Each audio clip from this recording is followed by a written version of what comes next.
Et grâce à ces releveurs, cette fois, je vais me remettre debout non plus dans l'eau, mais sur la terre ferme, entre les barres parallèles. Et puis là, je commence à faire un petit pas, puis un deuxième, puis un aller, puis un retour. Puis j'enchaîne les centaines d'allers-retours pour finalement, au bout de 2 ans, pouvoir sortir du centre de rééducation en marchant avec 2 béquilles et mes attelles.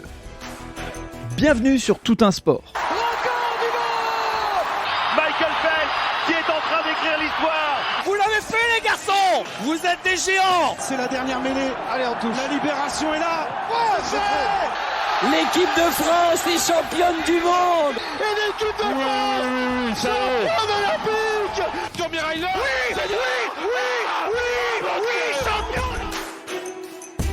Bienvenue sur Tout un sport, le podcast qui parle de tous les sports et de tout ce qui tourne autour du sport.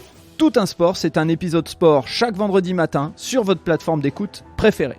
Avant de démarrer l'épisode, je voudrais remercier SSM Academy, notre partenaire sur ce podcast. Il propose des formations pour accompagner les sportifs et sportifs de haut niveau à développer leur image. Pour en savoir plus, rendez-vous sur les notes du podcast. N'hésitez pas à partager cet épisode et à vous abonner sur nos réseaux sociaux, Instagram et Facebook, pour vivre le sport chaque jour. Allez, place à l'épisode, bonne écoute à vous. Et aujourd'hui, je suis avec Axel Alétru, qui est donc on a une particularité, on est tous les deux dans le Nord, mais on fait cet épisode à distance. Bonjour Axel déjà. Bonjour à tous, ravi d'être avec vous aujourd'hui. Et merci de m'accorder cette confiance de venir sur le podcast. Alors, la rencontre que j'ai faite avec toi, elle s'est faite par l'intermédiaire de la télévision.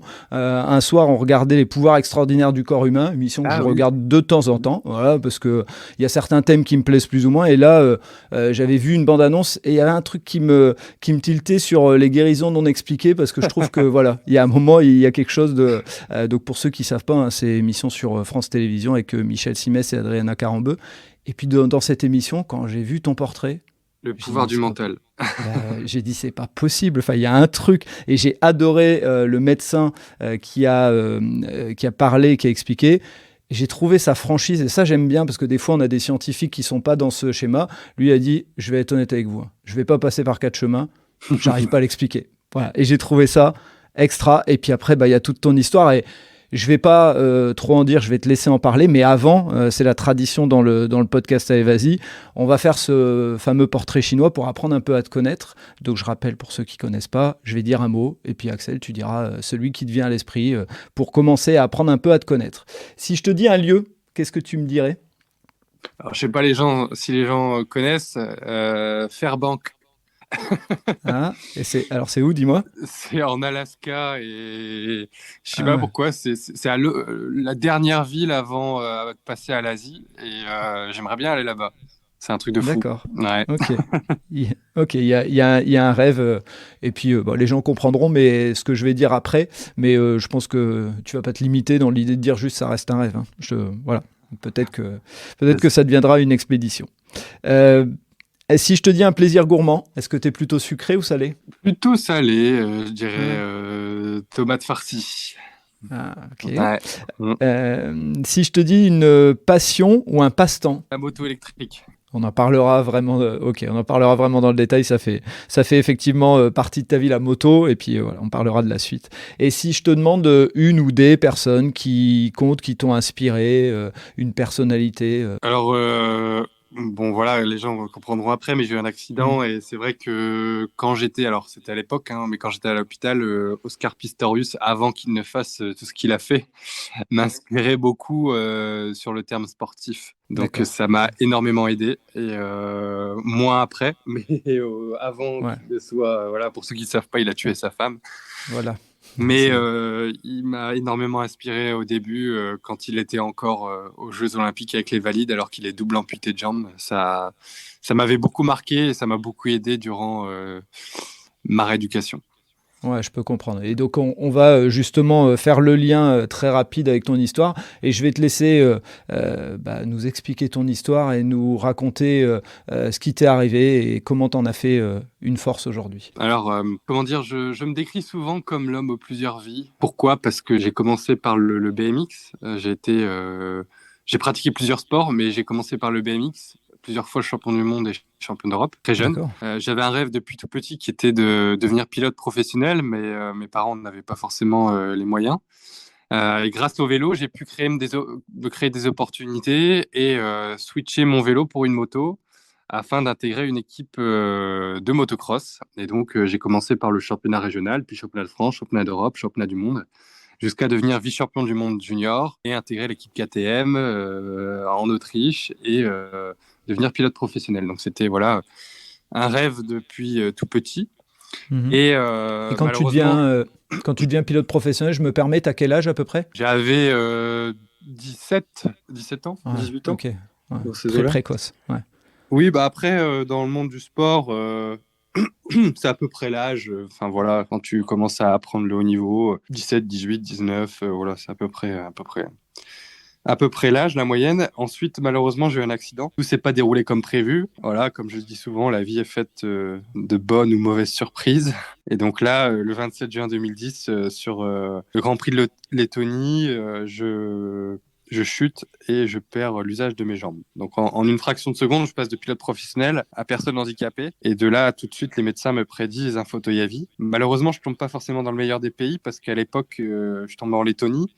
Et donc, les moyens médicaux sont pas du tout les mêmes que chez nous, hein, je peux te l'assurer. Et même si on est sur un championnat du monde de motocross professionnel, les services médicaux ne sont pas forcément habitués à ce genre d'accident. Ce que tu expliquais dans l'émission, et c'est peut-être, il y a peut-être des conséquences à tout ça, mais quand tu es par terre, on te manipule, on te met sur une planche, enfin bref, il y a plein d'éléments qui viennent peut-être aggraver ta blessure initiale. Oui, je sens tout de suite qu'ils sont pas à l'aise sur le transfert. Je suis transféré sur une planche de bois, enfin, voilà, dans des conditions déplorables. Malgré tout, j'arrive à m'en sortir en arrivant à gérer. Je suis resté conscient, c'est important hein, de le signaler. Et je savais que c'était très grave et qu'il fallait gérer le transfert parce que c'était un moment crucial pour vraiment le restant de mes jours. Et donc là, je leur explique qu'il faut manipuler avec une très grande importance, qu'il faut faire attention aux moindres faits et gestes, parce que la colonne vertébrale, ça se joue à rien. Hein. Parfois, le moindre petit fragment peut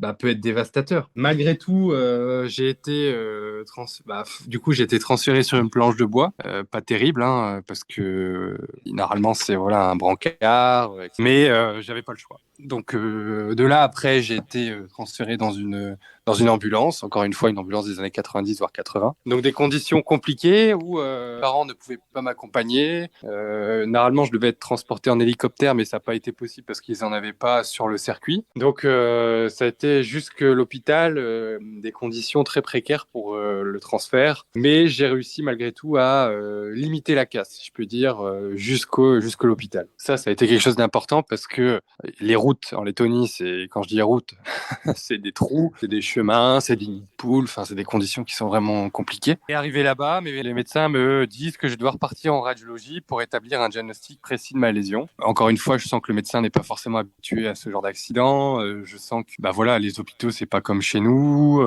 Et donc je pars en radiologie et là on me diagnostique une paraplégie. Tout de suite, je suis opéré dans la foulée et ensuite rapatrié en France. Donc arrivé en France, les médecins me disent que je remarcherai probablement jamais, que la moto, c'est même pas la peine d'y penser, c'est terminé. Je pense que c'est l'une des choses les plus dures qu'on peut dire à un gamin de 20 ans. Hein. Alors il y a toujours évidemment plus tragique, plus dur. On peut toujours trouver pire, évidemment. Mais à 20 ans, je pense que c'est quand même une chose les plus dures que peut entendre un gamin à 20 ans en disant voilà, tu remarcheras jamais. Au-delà de plus faire du sport, ce qui est relatif finalement, ta vie va complètement changer. Tu sais même pas si tu pourras sortir avec tes potes, fonder une famille, enfin voilà tout ce qui va avec. La première pensée, elle est liée d'abord au sport, et ça pourrait être légitime, hein, tu t'es blessé au sport et ça faisait partie intégrante de ta vie, ou c'est la sensation physique de dire je vais plus retrouver mes jambes, enfin, qu'est-ce qui vient en premier dans ta tête? Franchement, le sport, quand ça m'est arrivé, j'y pensais même pas parce que c'est accessoire le sport dans une vie finalement, même si c'était mon métier et tout. Mais c'est surtout le fait de se dire bah comment je vais faire quoi. Ma vie sera plus que jamais comme avant, cloué dans une chaise roulante. Enfin, c'est pas rien quoi, c'est pas rien. Mais je me suis dit bon ok, d'abord avant de me dire que c'est terminé, avant de voilà défaitiste, je vais essayer de partir en rééducation pour retrouver une première autonomie. Et après, on verra ce que ça donne. Et ce qui est compliqué dans la colonne vertébrale, c'est qu'on n'a aucune visibilité. Tu sais, en 2010 et même toujours en 2022, les médecins peuvent pas te dire si tu remarcheras un jour. Donc, les médecins peuvent pas te dire si tu remarcheras un jour ou non. Les données scientifiques sont pas assez développées pour avoir de la visibilité sur la suite, quoi. Et donc, tu es constamment dans l'interrogation. Bah, je pense que pour chaque être humain, c'est ce qu'il y a de pire, tu vois. Ne pas savoir, tu sais pas comment se projeter, tu sais pas comment tu vas pouvoir évoluer. Et tu te dis comment je vais partir dans cette rééducation. Est-ce que je vais partir au combat pendant 2 ans? Est-ce que je vais accepter très vite ce qui m'est arrivé pour rebondir dans cette nouvelle vie? Parce que tu vois, c'est ça aussi. Tu te dis, j'ai pas envie de perdre 2 ans de ma vie à rien faire en sachant que je vais pas récupérer. Tu vois, ça a pas de sens. Donc du coup, je me suis dit bon, pour avoir vraiment de la visibilité, pour aller de l'avant, pour comme en entreprise, tu vois.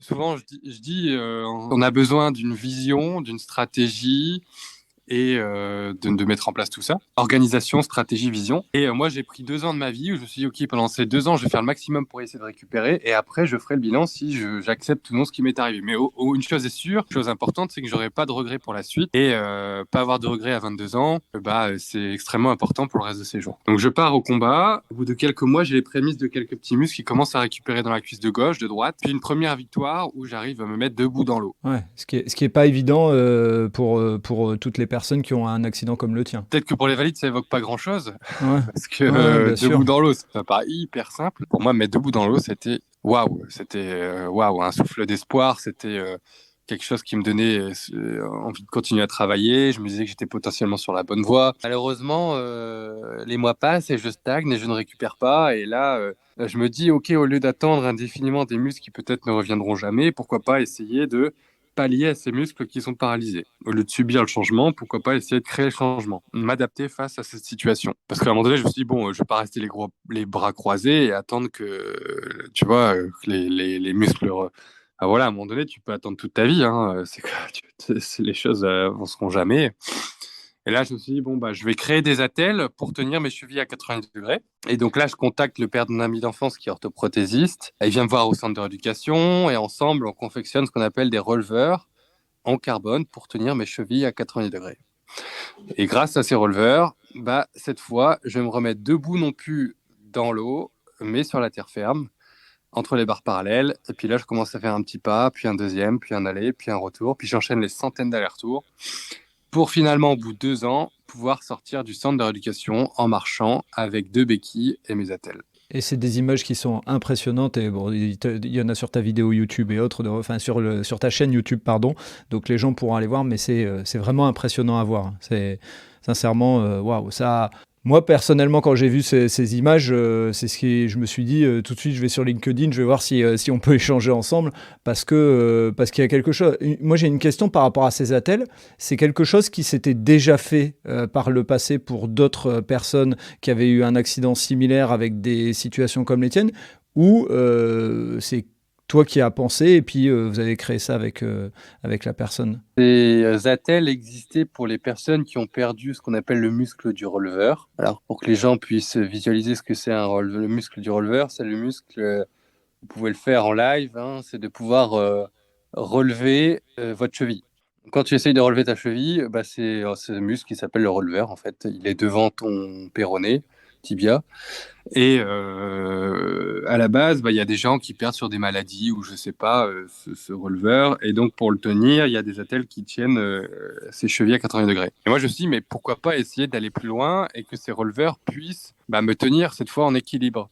Pas que ça fasse juste office du rôle du releveur, mais vraiment que ça tienne en équilibre mes chevilles. Et donc de là, j'ai co-réfléchi avec l'orthoprothésiste et on a développé donc ce releveur. Donc à la base, c'est pas pour ça, pas pour motif de pathologie, Mais j'ai réussi à la développer pour ça, en sachant que on a tous des pathologies différentes. Donc, mes releveurs peuvent servir à d'autres personnes dans mon cas, mais c'est très rare. Et quand tu sors de l'hôpital en marchant, est-ce que tu te recrées, puisque a priori c'est une façon de fonctionner chez toi et elle marche plutôt pas mal, tu te recrées une nouvelle organisation, stratégie, vision, tu fais un update de tout ça pour dire allez, je me remets quelque chose dans la tête pour aller au-delà de ça, puisque tu avais atteint un de tes objectifs? En fait, ce qu'il y a, c'est que quand tu sors du centre de rééducation, tu es toujours un peu perdu. Euh, la marche est difficile à franchir, tu vois, entre le fait de se dire, bah voilà, maintenant je ressors et maintenant, enfin, quand tu es en rééducation, tu espères toujours pouvoir récupérer un peu plus, tu vois. Constamment, tu te dis pourquoi pas aller plus loin, je vais pas rester comme ça. Mais quand tu franchis cette porte, là tu te dis, là c'est pour la vie. Et là tu prends une claque parce que tu te dis, maintenant il va falloir se reconstruire, il va falloir donner du sens à cette nouvelle vie, il va falloir avoir envie de se lever tous les matins pour quelque chose, pour un objectif.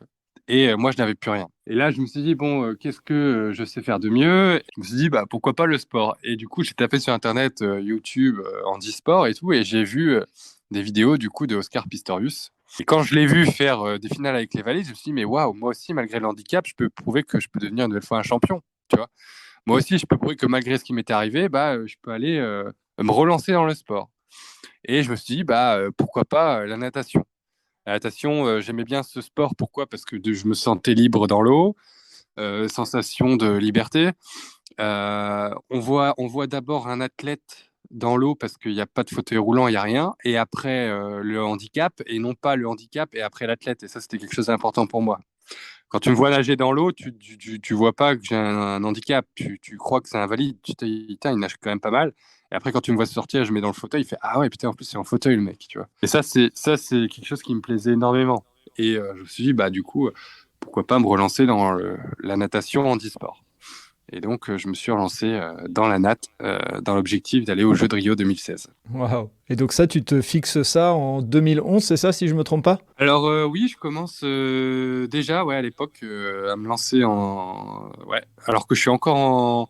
En fait, le truc, c'est que avant ma sortie, j'ai allé nager tous les samedis dans le but de préparer ma sortie du centre de rééducation parce que tu vois, quand on sort, parfois c'est difficile, t'es perdu et tout. Et là, je me disais, bon, moi, j'aurais un objectif de devoir aller nager tous les samedis. Et en fait, le fait d'avoir fait ça, ça m'a préparé socialement aussi à recréer un milieu social avant de sortir définitivement, quoi. Et donc, je commençais en 2011, et puis ensuite, vraiment, je me suis investi 2012, 2013, 2014, 2015, 2016 où j'ai très vite progressé. Donc ouais, ça a été un super rebond, quoi. Avec un palmarès qui est, enfin, dis-moi si je me trompe, hein, mais de ce que j'ai lu, 12 fois champion de France? 12 fois champion de France. Alors, mes spé, c'était papillon, enfin 50 papillons, 50 mètres crawl, 100 mètres crawl. Donc, ouais, alors le papillon, c'est toujours un peu impressionnant parce que voilà, il faut avoir une très bonne technique. Et voilà, pour les gens qui nous écoutent, je nageais seulement avec les bras, hein. Je nage toujours seulement avec les bras. Donc, il faut avoir un super gainage, une très bonne technique. Et voilà, j'enchaînais 6 jours sur 7, 30 km par semaine, 2 fois par jour, je nageais. Donc voilà, ouais, c'est intense, hein. Il faut savoir que le handisport, c'est du très haut niveau, aux Jeux paralympiques du moins. Et du coup, il faut être assidu. On est voilà, comme des sportifs valides, hein. Donc c'était énormément d'entraînement. C'était parfois très pesant, dur mentalement, mais voilà, on 12 fois champion de France, vainqueur des Jeux européens. Ça a été quand même assez impressionnant. Et donc les Jeux Olympiques de Rio, ça a été l'aboutissement, tu as pu y participer? Alors, j'ai pas pu aller à Rio. Alors, pour la petite histoire, comment expliquer ça?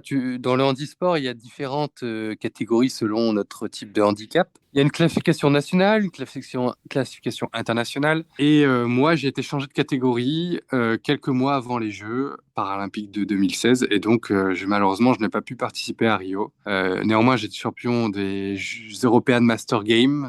Voilà, c'est quand même un super titre, plusieurs médailles d'or. Mais aux Jeux de Rio, voilà, ce changement de catégorie qui était pas du tout justifié.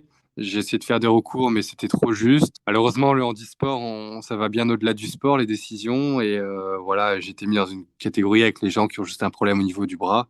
Et donc, les temps que j'avais fait correspondaient plus du tout à cette nouvelle catégorie de handicap.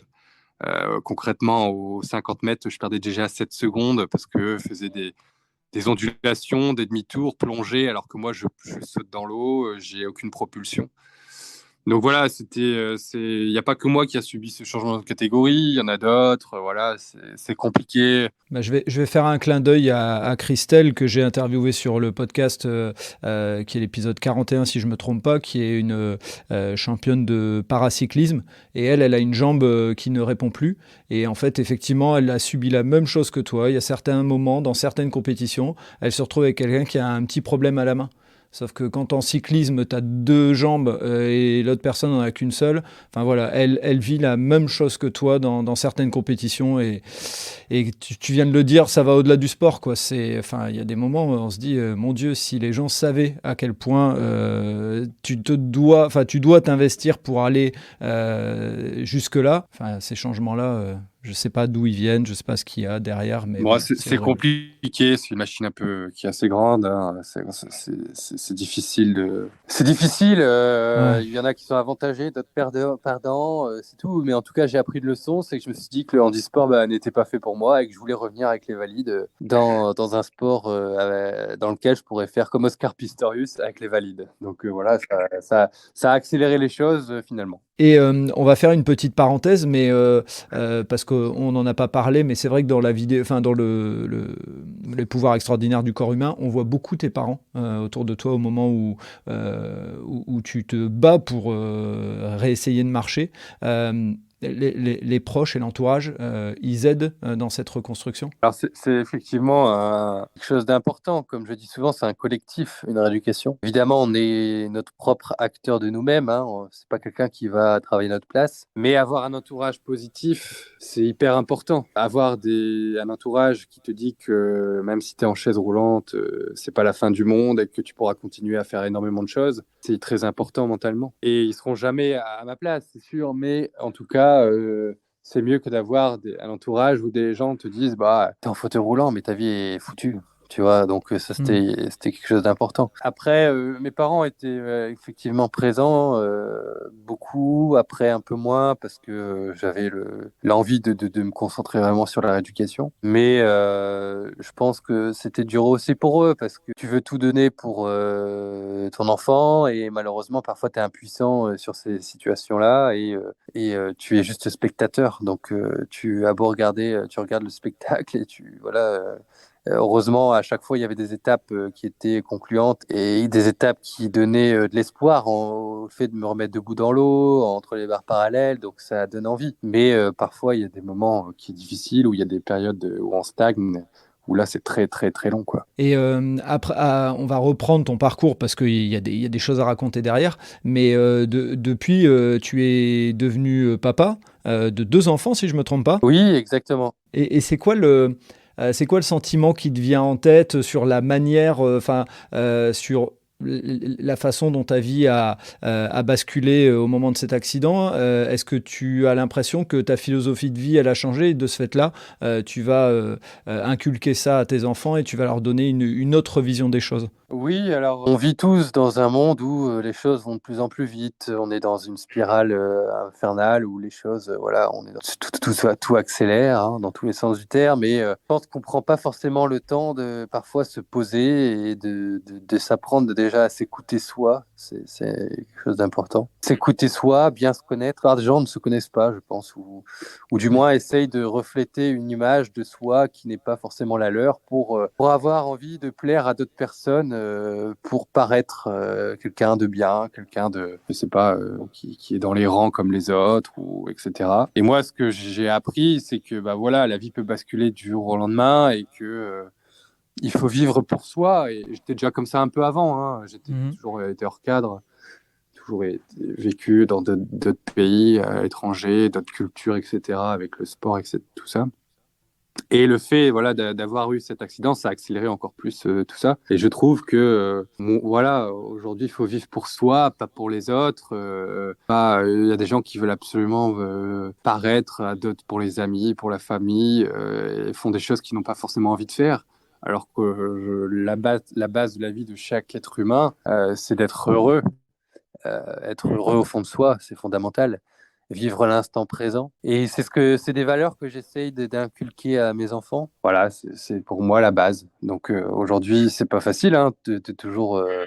Parce que moi, j'ai vécu un traumatisme, du coup, je vois les choses différemment. Et inculquer à l'entourage, c'est pas forcément facile, mais en tout cas, c'est une philosophie de vie que j'essaye de transmettre à travers voilà, mon expérience. Et je pense que c'est important de vivre pour soi, vivre l'instant présent, être heureux, pas vivre pour plaire aux autres. Je pense que quand tu as appris ça, après, tu peux faire de grandes choses parce que t'as pas peur du jugement des autres, peur d'être jugé sur ce que tu vas faire, la façon dont tu vas le faire, la manière dont le projet que tu veux lancer, la manière de laquelle tu as envie de t'habiller, de vivre. Et ça, je trouve que c'est important. Et surtout, je trouve en Europe, on est voilà, vraiment réfractaire à beaucoup de changements. On fait celui qui est différent, il est hors cadre, et encore plus avec le handicap, voilà. Et tu vois, alors que dans des pays anglo-saxons ou autres, tu peux être différent, on va pas te juger sur ton apparence, mais sur ce que tu es toi et ton histoire de vie. Je vais reprendre un exemple que tu as cité dans une vidéo où tu disais que en fauteuil, le fait d'aller à la plage te baigner, c'est une vraie galère, et que quand tu arrives à aller dans l'eau, parce qu'il faut mettre en place plein de choses pour que tu puisses aller dans l'eau, t'expliquais dans la vidéo que quand tu es dans l'eau, tu en profites 2 fois plus, quoi. Tu prends l'instant présent tellement ça t'a demandé, et quand on est valide, on se rend pas compte de ça, on est déjà en train de penser au coup d'après et autres, on profite pas du C'est moment. ce que je dis, voilà. Les gens sont dans une spirale, ils pensent pas, ils se rendent pas compte du bonheur et que le bonheur se trouve dans les choses simples. Les gens, aujourd'hui, il y a la télé, les réseaux sociaux, les gens rêvent à travers les réseaux sociaux, les gens rêvent d'avoir un nouvel iPhone, rêvent d'avoir une plus belle maison, une plus belle voiture, dans des choses un peu matérielles, alors que finalement, le bonheur se trouve dans les choses qui sont toutes simples. Et c'est vrai que je prends cet exemple-là parce qu'on ne se rend pas compte. Tout simplement, pouvoir marcher, être libre, marcher où là nous semble, être dans l'eau, c'est quelque chose d'extraordinaire. Et ça paraît tellement évident pour les gens valides qu'on l'oublie. Et moi, rien qu'aller dans l'eau, c'est un moment de bonheur que je savoure 2 fois plus parce que effectivement, c'est toute une galère pour simplement aller se baigner, quoi. Et donc on va reprendre le fil de ton parcours. Il y a ce mur qui tombe face à toi au moment des JO de Rio 2016. Comme tu le dis, tu veux être parmi les valides. C'est quoi le défi que tu t'es lancé après ? Je le connais, mais je vais te laisser le raconter. Le défi que je me suis lancé après, c'est de réaliser un de mes rêves qui était tout gamin, qui était de participer au Rallye Dakar. Alors, je pense que tout le monde connaît le Rallye Dakar. Ouais. Pas besoin de le mentionner. Non, c'est clair. Voilà. Ça a été c'était un rêve de gosse et je me suis dit pourquoi pas le réaliser, non pas en 2 roues, mais sur 4 roues en voiture. Et donc, j'ai monté un projet avec des gens qui m'ont accompagné et j'ai monté une équipe, 25 personnes avec des logisticiens, des gens qui m'ont aidé à développer mon véhicule malgré le handicap. Dans ce buggy, avec un copilote, on s'est lancé dans cette aventure pour aller au Rallye Dakar. Donc c'était une aventure qui s'annonçait féroce parce que le Dakar, c'est 10 000 km à parcourir en 15 jours. Alors c'est pas 10 000 km d'autoroute, c'est 10 000 km de dunes, de cailloux, poussière, des variantes de température qui vont de moins 5 degrés à plus 45 degrés. Des galères mécaniques des fois aussi, je suppose. Des galères mécaniques, physiques. Voilà, c'est l'aventure. Hein. Le mot aventure prend tout son sens. Et début jusque la fin, c'est une aventure, quoi. Donc, on se rend pas compte comme ça, mais aller là-bas, aller sur les bivouacs. Voilà, c'est vraiment une très, très grosse aventure. Et quand je me suis lancé là-dedans, j'avais beaucoup d'interrogations sur le fait que, est-ce qu'avec mon handicap, j'allais pouvoir tenir ? Ta crainte, la première, elle était sur plus le côté sport, plus le côté vie de tous les jours avec le bivouac, parce que j'imagine j'imagine que les deux doivent être aussi galères l'un que l'autre, quoi. Ouais, c'est ça en fait. J'avais pas de crainte sur le pilotage, mais j'avais beaucoup de crainte sur mon état physique. Moi, j'ai un handicap qui est quand même assez lourd et le problème, c'est que j'ai plein de contraintes qui sont liées à mon handicap, avec des problèmes de peau, des escarres qui peuvent arriver, des soins, etc. Et donc, tu sais, quand tu es déjà rien qu'à valide et que tu fais le Dakar, je peux te dire qu'il faut encaisser. Oui, j'imagine bien. Voilà, alors imagine quand tu as un handicap comme le mien. Donc voilà, il y a eu un énorme travail qui a dû être fait en amont pour réparer et anticiper tout ça. Donc l'anticipation, c'était vraiment le maître mot parce que voilà, il fallait trouver des solutions à d'éventuels problèmes qui pouvaient arriver. Et donc, tu as été un vrai entrepreneur sur ce projet, puisque quand tu dis 25 personnes, c'est une vraie logistique d'entreprise.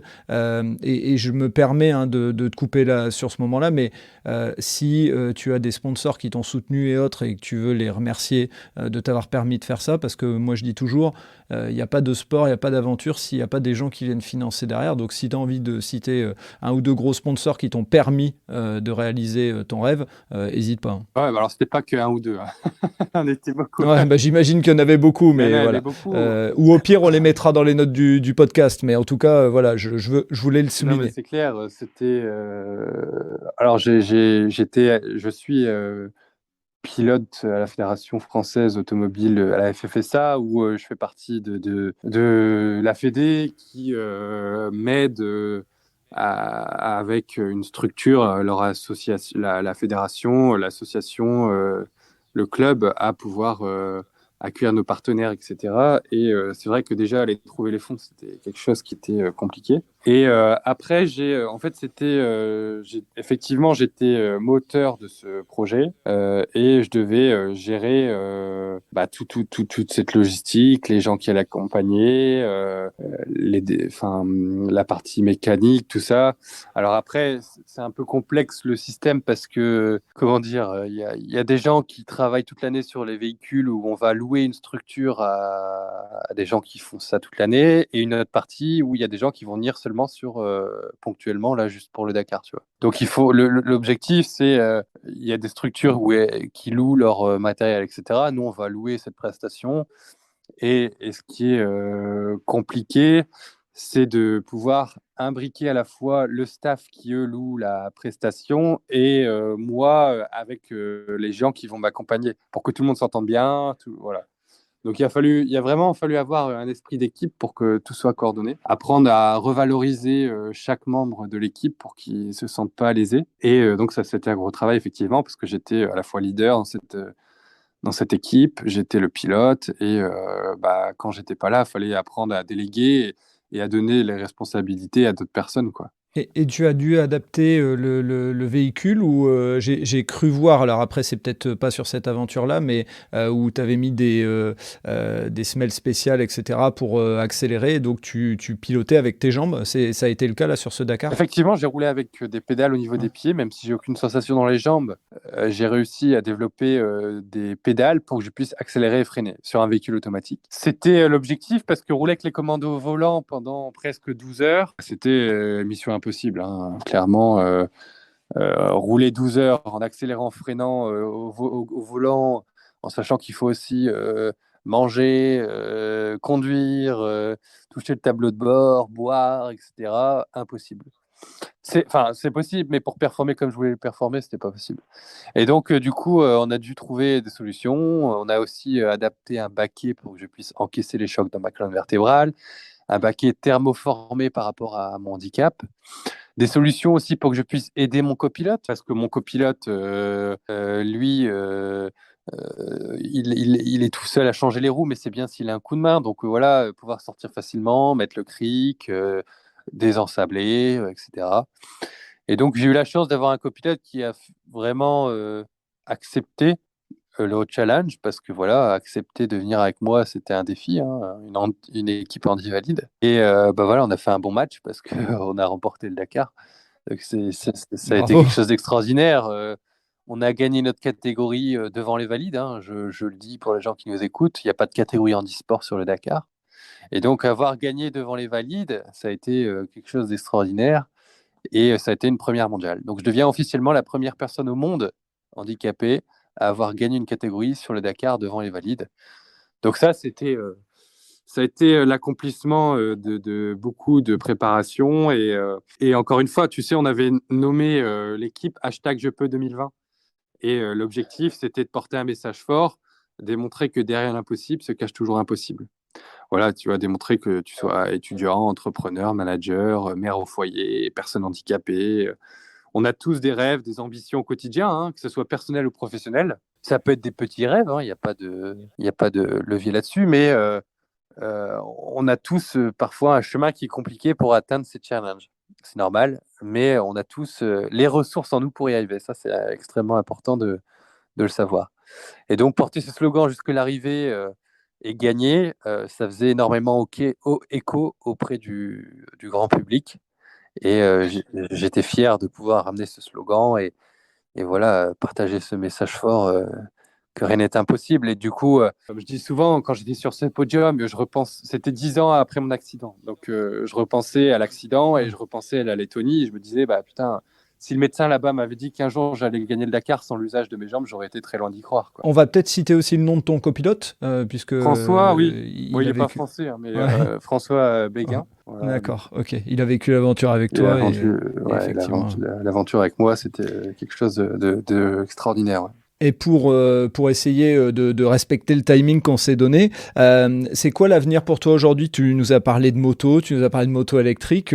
Déjà, explique-nous un petit peu et puis après nous dire ce que tu fais au quotidien. Et je sais que tu fais des conférences, donc ça sera l'occasion d'en parler pour ceux qui écoutent, de pouvoir inspirer des gens. Donc je te laisse nous expliquer un petit peu ce que tu fais aujourd'hui. J'ai toujours envie d'aller plus loin dans les challenges. Aujourd'hui, je tiens à cœur de continuer à développer. En fait, il y a plusieurs choses. J'ai un projet Go Green 2024 qui est d'aller sur le Dakar sur un véhicule à énergie renouvelable. Le but, c'est d'associer handicap, performance et environnement parce que je considère qu'on ne peut pas nous interdire de pratiquer notre passion, mais en tout cas, on peut essayer de développer des véhicules qui pourront faire sens et avec des nouvelles technologies et des technologies qui pourront servir au grand public par la suite. Parce que si on arrive à faire 400 km dans le désert avec de l'hydrogène, on pourra en faire 800, voire 1000 sur des véhicules traditionnels sur l'asphalte. Et donc, voilà. Et donc, je fais partie de cette nouvelle génération de pilotes qui veut changer un peu tout ça parce que, on va dire, les anciennes générations un peu réfractaires au changement. Et aujourd'hui, avec tout ce qui se passe, je pense que c'est important de pouvoir développer ces nouvelles technologies. Le climat évolue, la planète évolue, et donc on pense à l'avenir. Et donc ce projet qui s'appelle Go Green 2024, donc aller sur le Dakar sur un véhicule énergie renouvelable. Et en parallèle, je suis remonté sur une moto qui est électrique aussi, toujours dans cette démarche éco-responsable. Et donc, voilà, l'envie de faire des choses avec cette moto électrique, promouvoir la moto électrique aussi. Alors, j'ai quelques idées en tête, hein, mais rien de défini pour l'instant. Mais des projets qui vont être sympas. Et aujourd'hui, pouvoir rouler en moto, un moto électrique qui est adapté évidemment avec mon handicap, hein, on est d'accord. C'est quoi l'adaptation d'ailleurs ? C'est quoi l'adaptation la plus importante ? Tout est au niveau du guidon, frein, accélérateur, frein arrière, frein avant, embrayage, vitesse, etc. Et donc voilà, c'est hyper génial pour moi parce que ça me permet de retrouver une certaine liberté, de refaire les choses un peu comme avant, continuer à suivre le fil rouge de ma vie qui est de redevenir le plus valide possible, c'est important. Et donc, oui, je suis beaucoup dans ces projets énergie renouvelable, nouvelles technologies, j'adore ça. Et pour nos enfants aussi, c'est important. Du coup, voilà, je suis déjà dedans. Ok. Et j'ai vu sur ta chaîne YouTube, je mettrai le lien dans les notes du podcast, que tu refaisais aussi du vélo. Tu montrais aussi aux gens comment se débrouiller tout ça. Enfin, je trouve que c'est génial parce que tu vas sur plein de messages en même temps en disant j'ai vu comment changer une couette, tu as donné un truc et astuce, et en même temps à côté tu montres que tu fais du vélo. Et ça, pour moi, je trouve ça génial parce que tu dis ne vous limitez pas et faire du vélo, bah voilà quoi. Enfin, quand je te vois sur un vélo, je trouve ça, waouh, je trouve ça extra. Je pars du principe où quand j'ai eu mon accident, je m'étais dit que tout était terminé. Là, je fais des choses que les gens potentiellement se disent, bah, c'est pas possible, alors qu'ils sont capables de le faire s'ils ont à peu près la même pathologie que moi. Et en fait, je me dis, bah, garder ça pour moi, c'est dommage. Autant le partager au grand public et leur faire voir qu'en s'adaptant et trouvant des solutions, en étant flexible, on peut à la fois bah, refaire du vélo, on peut refaire de la moto, on peut refaire de l'escalade, on peut changer sa couette soi-même, on peut avoir des attelles qui nous permettent de faire énormément de choses, même si je suis en chaise roulante quand même pas mal de temps. Quand je suis debout, je peux faire des choses. Et je me dis que voilà, il faut le partager pour donner espoir aux autres et leur faire prendre conscience de tout ça. Et je m'étais dit que garder tout pour moi, ce serait égoïste. Et donc, voilà, j'ai décidé de partager sur YouTube. Alors, j'ai pas une grande communauté, mais en tout cas, c'est une niche et les gens qui vont voir sont extrêmement contents et me remercient de partager ça parce que ça leur ouvre l'esprit sur des choses qu'ils ne pensaient plus faire, alors que c'est possible. Faire du karting, par exemple, avec des commandes adaptées. Enfin, voilà, énormément de choses, quoi. Et en termes de partage, tu fais aussi des conférences et c'est une de tes activités. Hésite pas à en parler parce que s'il y a des décideurs en entreprise pour des structures, moi je trouve ton histoire tellement inspirante que ça vaut le coup que tu puisses en partager un petit peu. Tu expliques ton parcours en fait. Ouais, c'est ça, en fait. J'ai développé avec mon expérience plusieurs thèmes: résilience, motivation, dépassement de soi, performance, handicap, rebond, flexibilité, adaptation face au changement. Enfin, voilà, des thèmes qui résonnent auprès des entrepreneurs, hein, auprès des collaborateurs, parce que voilà, les collaborateurs font face à des défis chaque jour, hein, et donc, j'ai décidé effectivement, depuis un certain nombre d'années, de faire des interventions euh, et ça marche très bien parce que voilà, ça fait écho auprès des salariés et puis ça fait du sens. Et dans ce climat anxiogène, je pense qu'on a extrêmement besoin de messages positifs et de faire voir que tout n'est pas perdu, qu'on peut s'adapter face à des situations, qu'on peut aller encore plus loin même si on a fait des bons résultats, qu'on peut s'adapter face à des coupes budgétaires, face à la crise, face à énormément de choses, être résilient par rapport à une période donnée, être performant,